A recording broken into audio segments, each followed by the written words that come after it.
मेरा नमस्कार, राम राम भाइयों। आज का एक मेरा जो मौजू है वो बहुत ही अच्छा है कि हमारी जो हरियाणवी लोकगीत परंपरा है इसको बहुत ज़्यादा कवियों ने आगे बढ़ाया है।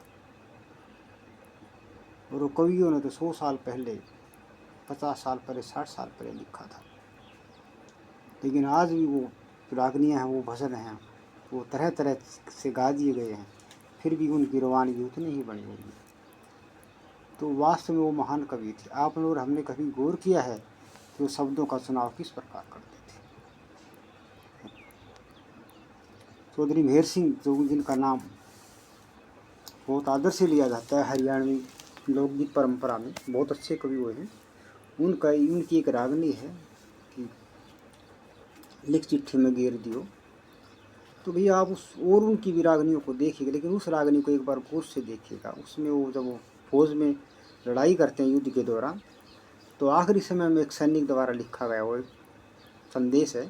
तो संदेश की आप एक उस कवि ने उस समय देखो उसमें कितनी सभ्यता, कितना एक सिस्टम बना के रखा है। तो जो उसकी पहला जो पार्ट है, पहली जो कड़ी है, वो उसमें अपने माँ बाप को, अपने परिवार को संबोधित करते हैं कि मेरे को ऐसा करना है।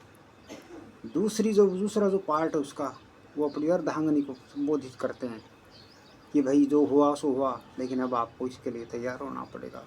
और तीसरी जो कड़ी है भैया, उसमें अपने फ्यूचर का जो अपने घर का फ्यूचर, इस्तकबाल, अपने बच्चे हैं उनके बारे में कहते हैं। और चौथी कड़ी में आखिरी में समाज को संदेश देते हैं। तो ये 4 कड़ियाँ उन्होंने ऐसे ही नहीं लिखी होंगी, बड़ी सोच के लिखी होंगी।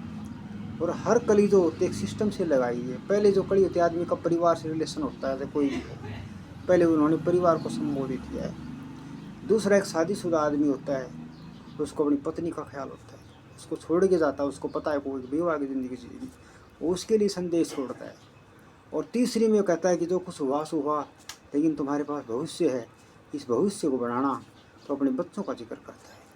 और उसके बाद जो आखिरी कली है, चौथी जो पार्ट है, उसमें समाज को संदेश देता है कि भाई जो हुआ उसको भूलना मत और समय पे आप तैयार